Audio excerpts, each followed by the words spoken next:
2500 వస్తాయి మహిళలకి రావట్లేదా? మరి ఫ్రీ బస్ ఎట్లా ఉంది అక్క?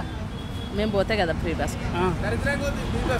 ఏమున్నది ఫ్రీ బస్ పోవడం రావడం అప్పుడప్పుడు ఇచ్చింది కానీ ఏంటి తిరగని పోతాం మేము మన ఇంట్లోనే మేము పోతాం పనులకు పోతాం నడుచుకుని ఆటో కట్టుకొని పోతాం ఆటోకి వస్తాం.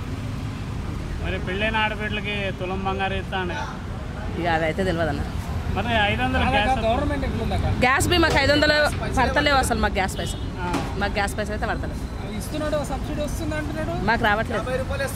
50 రూపాయలు 40 రూపాయలు వేస్తుంది మాకు 40 అంటే ఎంత ఉంది గ్యాస్ రేట్?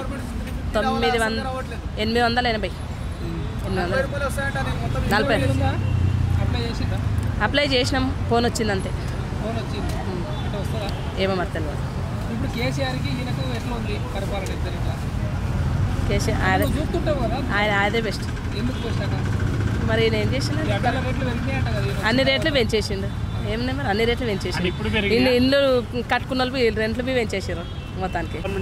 గవర్నమెంట్ బాగా చండాలంగా ఉందన్న గవర్నమెంట్. అంతే మాట అన్న మరి ఇంకేమంటారు మరి గవర్నమెంట్ అంతా కాసా ఏం చేస్తున్నాడు చెప్పు. ఒక ఫ్రీ బస్సు పెట్టిండు పబ్లిక్ మొగోళ్ళకి పరిచయం చేస్తుడు గ్యాస్ పైసలు పడతలేవు. ఇంకేం చెప్పు రుణమాఫీ ఒకటి ఫస్ట్ చేసిండు అది కూడా కరెక్ట్ చేసిండు. కరెక్ట్ రైతు బంధువు కరెక్ట్ వేస్తలేడు ఇప్పటి వరకు ఏది కూడా. పింఛన్లు పెంచుతాడు. ఇప్పుడు మా దగ్గర పింఛన్ తీసుకుంటే లేరు కదా ప్రస్తుతానికి. 500 గ్యాస్ ఇస్తున్నాడు. 500 గ్యాస్ ఇస్తుందా? రాకొచ్చింది 500 గ్యాస్ కూడా ఇస్తలేడు. కేసీఆర్ ఉన్నప్పుడు అయితే ఇప్పటివరకు టెన్షన్ కూడా ఇప్పుడు అన్నీ కరెక్ట్ పడేటి.